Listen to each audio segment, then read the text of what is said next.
Quelles sont les premières actions qui sont impactées par l'IA aujourd'hui? On l'a implémenté assez rapidement dans les process. On va faire relire leur annonce par l'IA qui va leur suggérer des corrections à amener. Dès le recrutement, c'est pas être très réfractaire au changement. Il y a toujours un sujet de devoir adapter certaines choses qu'on doit faire à l'ATS parce que l'ATS ne peut pas fonctionner comme ça. Bonjour Lucas, Bonjour Joanne, comment ça va? ça va très bien. Bon, ravi de t'accueillir ici dans le cadre du Festival RH. Et si je me trompe pas, première venue pour toi cette année. Première année et premier festival RH pour moi, ouais. J'étais pas là l'année dernière. Alors, on est au deuxième jour. Qu'est-ce que tu en penses? C'est quoi ton opinion après 2 jours? Très sympa. Très sympa, beaucoup de monde, on fait que croiser du monde, dont d'habitude on voit plutôt une tête dans un rond sur LinkedIn, donc c'est très sympa déjà de voir un peu tout le monde en vrai. Et j'ai réussi quand même à faire quelques ateliers et le peu que j'ai fait c'était toujours très sympa, donc très cool. Oui, c'est vrai, je t'ai croisé quelques fois. Et puis toi aussi, tu as animé un atelier cette année. Ouais, j'ai co-animé, j'ai invité un co-animateur, mais j'ai co-animé un atelier avec Vincent sur faire vite et bien en recrutement. C'était pas exactement ça le nom, mais c'était l'idée quoi. Et c'était bien? Ça s'est bien passé? Ouais, c'était très cool. On avait un vrai challenge de timing, parce qu'on avait réservé une petite surprise à la Exact. fin, mais c'était très cool. En tout cas, nous, ça nous a plu. Après, les gens sont restés, on a vu personne partir pendant le truc, donc a priori, ça s'est bien passé pour eux aussi. Super, c'est plutôt une bonne chose. J'ai vu qu'il y avait évidemment avec l'actualité, on a quelques sessions, quelques ateliers qui sont dédiés à l'IA cette année. Ouais. Est-ce que tu as pu y participer à certains d'entre eux? Alors j'ai vu des ateliers qui en parlaient, j'ai vu même sur scène où ça en a parlé un petit peu, mais j'ai pas fait un entretien complet ou un atelier complet sur l'IA. Et je viens de quitter Pierre-André. ouais, Pierre-André sur son atelier qui commence un petit peu à aborder le sujet. Ouais. Mais ouais, effectivement, c'est un sujet un peu récurrent en ce moment. Ben oui, c'est un Ouais. sujet que je voulais aborder avec toi, du coup, parce que je sais que c'est un sujet qui te tient à cœur et tu es un peu précurseur aussi là-dedans au niveau des outils. Comment arrive dans ton quotidien aujourd'hui l'IA, dans ton quotidien, donc toi en tant que fondateur d'un cabinet de recrutement, aujourd'hui tu travailles de façon opérationnelle dans le recrutement. Quelles sont les premières actions de votre quotidien de recruteur qui sont impactées par l'IA aujourd'hui? Alors on l'a utilisé assez tôt. Oui. Dès la possibilité de prendre une licence déjà, d'ouvrir un compte et d'utiliser ChatGPT en novembre 2022, quelque chose comme ça je crois. J'ai pris une licence pour pouvoir tester, essayer des choses, etc. On l'a implémenté assez rapidement dans les process chez Charlie, toujours de façon à soutenir le consultant sur chacune des étapes et chronophages et avec très peu de valeur ajoutée. Pour que le consultant puisse consacrer plus de temps à la compétence recrutement, donc brief, évaluation, construction de trames d'entretien, de grilles d'évaluation, etc. Avec un léger soutien de l'IA sur ces sujets-là, mais surtout sur tout le reste, que ça puisse fonctionner de la façon la plus simple possible. Alors concrètement, on parle de Ouais. quel type d'action dans le quotidien de recruteur? On parle de quoi quand je commence à implémenter de l'IA dans mon quotidien? Ouais. Alors c'est le modèle chez Charlie, c'est de structurer chacune des étapes du brief jusqu'à la prise de poste avec une méthode derrière, Oui. ce qui demande une charge de travail assez importante au consultant quand il gère sa mission. Dès l'ouverture de la mission, c'est une fois qu'on a le brief, c'est rédaction de la scorecard, quels sont les critères, rédaction d'une grille d'entretien, donc trame d'entretien, grille d'évaluation avec les questions d'évaluation, questions comportementales, etc. Parce qu'on pratique les entretiens structurés. C'est une charge de travail qui est assez colossale.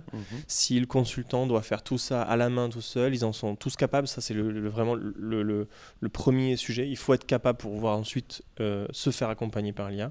Si on se fait accompagner sur un truc sur lequel on n'est pas compétent, c'est là où il commence à y avoir des dérives. Donc, ils savent le faire, ils savent comment on fait, ils pourraient le faire à la main. Mais l'idée, c'est de préparer tout ce travail de préparation, de sortir plusieurs propositions de questions, par exemple. Et ensuite, le consultant va sélectionner dans ces propositions pour construire son guide. Rien que ça, sur une construction d'un guide d'entretien où ça peut prendre 1 heure, 1 heure et demie, 2 heures, finalement, aujourd'hui, on est plutôt à entre 20, 25, 30 minutes. Donc c'est un gain de temps qui est colossal sur une mission. Là je parle de une mission, donc finalement gagner 1 heure à 1 heure et demie sur une mission pour chacune des missions, c'est déjà beaucoup de temps. Et ça c'est énorme. juste sur la trame d'entretien. Mais c'est pareil sur les grilles, c'est pareil sur l'annonce. Pas de la rédiger, là je suis assez contre, mais par contre de pouvoir la corriger en fait avec l'IA. Donc la trame Charlie, la façon, tous les codes de l'annonce, les codes du copywriting, etc. Ont été promptés dans l'IA et ensuite, ils vont faire relire leur annonce par l'IA qui va leur suggérer des corrections à amener. Donc, c'est ni rédiger ni corriger, c'est de suggérer des modifications. Et donc, le consultant garde la main sur tout, il garde la compétence, mais par contre, derrière, il va chercher un assistant qui va relire, qui va aussi soulager éventuellement le manager qui pourrait relire derrière et sur quelques coquilles ou quelques trucs un peu classiques, l'IA va le voir. Et donc, ça permet de garantir la qualité, alléger le temps du consultant. Le manager n'est pas toujours disponible dans la minute où l'annonce est terminée pour la relire, alors que l'IA, oui. Donc, c'est plein de sujets comme ça qui font gagner énormément de temps en maintenant la qualité, voire en l'améliorant, quoi. Et c'est toi qui gères la partie prompt en interne, du coup, que tu donnes au... Voilà. Ouais. C'est une seule personne qui prompte et les autres utilisent les prompts. C'est des prompts qui sont... Alors, on utilise principalement Make pour orchestrer tout ça, sur lesquels les prompts sont rentrés, paramétrés, mis à jour régulièrement. Et ensuite, ça va utiliser, c'est connecté à la fois à des formulaires que les consultants peuvent utiliser, à la suite Google, donc Google Doc, où ils rédigent leur annonce, et ensuite pouvoir mettre un indicateur, ils mettent IA dans le nom du document, et ça vient corriger l'annonce. Et ensuite, il y a ça prompte ce prompt-là à ChatGPT. Le but, c'est d'alléger aussi la charge de prompting du consultant. C'est pas à lui à chaque fois de dire qu'est-ce qu'il faut mettre, où je vais chercher le prompt, etc. C'est de se dire non, c'est déjà fait, je mets mon truc, je demande à ce qu'elle corrige. 5 minutes après, l'annonce est corrigée. Et voilà. Ouais, donc il y a un vrai gain en efficacité au quotidien. Ouais, et toujours parce que dans le recrutement, un peu la tare et le travers qu'on a, c'est quand il faut faire mieux ou quand il faut faire plus, ça retombe toujours sur le consultant. Et le but, c'est on veut faire mieux, on veut faire un petit peu plus, mais comment on peut faire pour que le consultant n'ait pas beaucoup plus à faire ou pas plus en fait. Et c'est ça aussi en maintenant la qualité. C'est si on veut faire plus, en général, soit on fait moins bien, soit on fait moins, et c'est pas le but, et c'est pas non plus le but que ce soit une surcharge supplémentaire pour le consultant. Ouais. Alors, toi, je sais que tu as une certaine appétence là-dessus, mais tes consultants, peut-être qu'il y en a pour certains ou certaines moins, tu as déjà mesuré de leur part leur retour, c'est-à-dire ça me plaît, je suis plus efficace, et peut-être pour certaines appréhensions, et tu as réussi déjà à faire ce switch dans leur pratique ? Alors, c'est pas quelque chose que je mesure, mais déjà, il y a un biais d'entrée, c'est-à-dire que dans le recrutement des consultants, le côté innovation, outils, changement régulier de façon de fonctionner pour toujours, il n'y a jamais rien qui ne... c'est une période pendant plus de 3 mois où il n'y a rien qui bouge, ça n'existe pas chez Charlie. Exact. Donc, il y a toujours des trucs qui vont bouger, un truc en plus, un truc différent, etc., pour toujours se remettre en question. Donc, déjà, dès le recrutement, c'est quelque chose que nous, on valide, c'est hyper important. Il ne faut pas être très réfractaire au changement, il ne faut pas que ça perturbe. Il y en a qui sont plus ou moins à l'aise avec ce changement-là et qui le gèrent plus ou moins facilement. Mais par contre, il n'y a pas ce sujet de non, moi, je ne veux pas que ça change, je veux faire toujours la même chose. À l'inverse, c'est OK, moi, j'ai envie de nouveauté, de faire voir quelque chose. Donc, il y en a qui l'utilisent beaucoup plus que d'autres, évidemment, mais globalement, c'est quand même déjà ancré, et puis ça fait partie du process. Une annonce, elle est rédigée par le consultant, relue d'abord par l'IA, ensuite relue par un référent ou un manager, et ensuite elle est publiée. Ça fait partie du process, quoi. C'est comme ça, ok. Mais moi, je suis plutôt content que chez Charlie, il y ait cette volonté de remise en question au quotidien, parce que ça nous a amené à travailler ensemble. Donc moi, j'ai le plaisir de travailler avec toi sur la partie ATS et CRM de Charlie. Est-ce que déjà, pour commencer sur cette partie-là, j'aurais aimé savoir si tu devais dire, avec le recul que tu as, ça doit faire 1 an maintenant que tu es sur... aujourd'hui ou demain, un truc comme ça. Ah, carrément. Ok, je crois qu'on est sur l'anniversaire. Là. C'était pas prévu. Si tu devais aujourd'hui dire qu'est-ce qui a fait que tu as changé, et puis on peut même agrandir un peu la question en disant, avec 1 an de recul maintenant, qu'est-ce que tu penses de ce choix d'avoir pris Jarvis ? Attention, j'écoute. Ouais. Alors, la première question, c'est pourquoi on a amené à ce changement-là. Oui. Je trouve que c'est un peu un sujet, j'en ai vu maintenant 3-4 des ATS, et il y a toujours un sujet de devoir adapter certaines choses qu'on doit faire à l'ATS parce que l'ATS ne peut pas fonctionner comme ça. Et ça, c'est un irritant au quotidien dans la façon de mettre en place, d'alléger aussi le travail du consultant. C'est on veut de l'historique, on veut de la data, on veut des informations, on veut pouvoir les utiliser. Ça ne peut pas reposer sur le consultant. Il y a une partie que l'ATS doit prendre en charge. Et surtout, c'est à l'ATS de s'adapter aux façons de fonctionner du recrutement, pas du cabinet, pas du consultant, du recrutement, et pas l'inverse. Et ça, c'est un frein à chaque fois qui m'a fait... c'est ce qui m'a fait prendre la décision de changer d'ATS où on promettait du scoring, de l'IA, du matching, etc. Mais par contre, l'organisation des entretiens et l'envoi de mails, c'était pas possible, quoi. Il y a un moment, il y a un ordre. Et donc, il faut commencer par les trucs qui sont le plus récurrents et le plus utiles et le plus utilisés. Et après, on fait le maquillage, quoi. Voilà. Et donc, pour moi, j'étais plus à l'aise avec le fait qu'il y avait des innovations sur l'IA et compagnie, alors que la base ne bougeait toujours pas.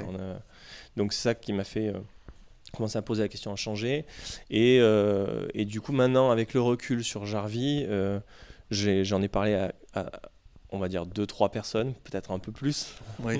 Mais donc je suis plutôt convaincu parce que ça facilite au quotidien et puis parce que déjà l'outil est fait pour qu'on puisse l'adapter à notre fonctionnement et au-delà de la structure classique de l'outil sur ce que nous on peut pas modifier à notre échelle, c'est quelque chose qui a toujours évolué. Je pense que ça fait 1 an. Je pense que presque entre le Jarvie qu'on a eu, qui était déjà très très bien au moment où on l'a implémenté chez Charlie, et le Jarvie d'aujourd'hui, c'est presque 2 ATS différents tellement il y a eu de changements. Donc il y a ce sujet-là aussi qui est important pour nous, de voir un truc qui avance dans le bon sens en plus, ce qui n'était pas forcément le cas sur les ATS précédents. Et donc avant de finir, j'aimerais bien faire du coup le lien entre les 2 sujets qu'on a évoqués. Donc il y a l'IA dans un premier temps et Jarvie, l'ATS que tu utilises du coup au quotidien. Parce que dans les nouveautés, il y a désormais l'implémentation de l'IA dans Jarvie. Et je serais très curieux d'avoir un peu ton retour sur qu'est-ce qu'il est désormais possible de faire, quelles sont les actions du quotidien du recruteur qu'on peut faciliter avec l'IA dans Jarvie ou qu'on peut désormais faire et qu'on ne pouvait pas faire avant. Donc je sais que c'est quelque chose qui te tient particulièrement à cœur, donc j'aimerais que tu nous parles un peu de ta découverte de l'IA dans Jarvie depuis quelques semaines, mois maintenant. Le problème pour moi qu'il y a souvent avec les IA qu'on utilise dans le recrutement, c'est qu'elles n'ont pas le contexte. Si on prend une IA qui prend tout un entretien même, elle ne sait pas ce qui s'est passé avant l'entretien, elle n'a pas tous les détails du poste pour lequel on voit quelqu'un, elle n'a pas les historiques d'échange, si la personne elle a déjà été vue ou pas, elle n'a pas le CV, elle n'a pas la fiche de poste, elle n'a pas les critères, elle n'a rien.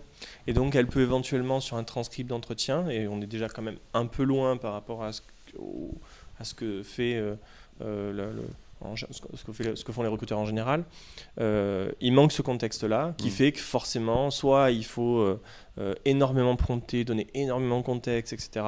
Et on arrive à avoir quelque chose qui tient à peu près la route, soit il n'y a pas de contexte, et là ça part en live, et finalement ça ne sert à rien.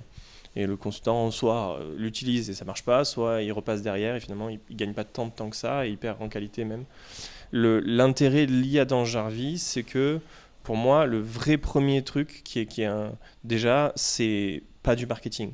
C'est-à-dire que j'ai choisi Jarvie qui avait pas d'IA au moment où je l'ai choisi, par rapport à un ATS dans lequel il y avait de l'IA, c'est ce que j'ai dit tout à l'heure, parce que l'IA que j'avais, c'était du marketing, c'était pas de l'utilité. Là, aujourd'hui, elle a accès à l'historique, elle a accès à ce qui s'est passé, ce qu'on s'est dit, les notes, chaque échange, chaque info que j'ai mise dans des champs ou dans des événements. Elle sait combien de fois on a rencontré le candidat, pour quel poste. Elle a accès aux fiches de poste, au CV, au compte-rendu d'entretien, aux transcriptions d'entretien si on lui donne. Et en fait, elle va rédiger des choses, peu importe ce qu'on lui demande, avec tout ça en tête déjà.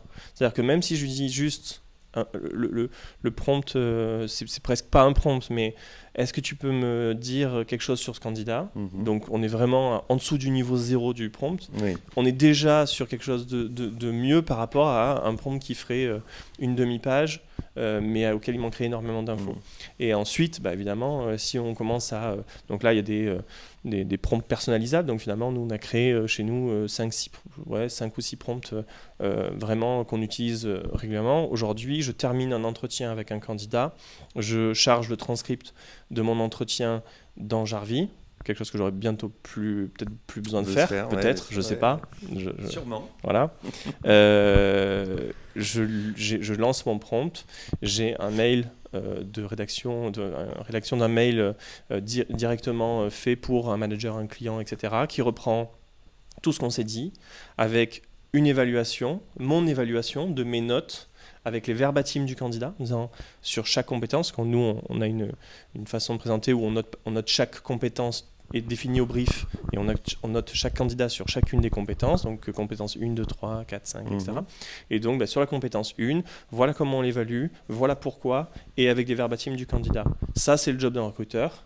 Et la facilité, c'est finalement d'arriver à rassembler toutes ces informations, les notes que j'ai prises pendant l'entretien, le transcript avec le verbatim du candidat tel qu'il l'a dit et pas d'inventer, et de gérer tout ça finalement pour avoir quelque chose. Et en 5 minutes après avoir terminé mon call, j'ai un mail hyper structuré, hyper clair et qualitatif, pas juste voici ce qu'il a fait, il a un bac+2, il a 5 ans d'expérience dans un machin, ça on s'en fiche, il y a déjà le CV, c'est tout le reste, toute l'analyse qui est déjà faite, parce que j'ai un prompt personnalisé, adapté à ma façon de fonctionner, parce que j'ai toutes les infos à dispo et que ça fonctionne, quoi. Et donc ça, c'est un gain de temps incroyable. Oui, parce qu'aujourd'hui, en 5 minutes, tu as quelque chose qui te fallait combien de temps à peu près pour faire avant ?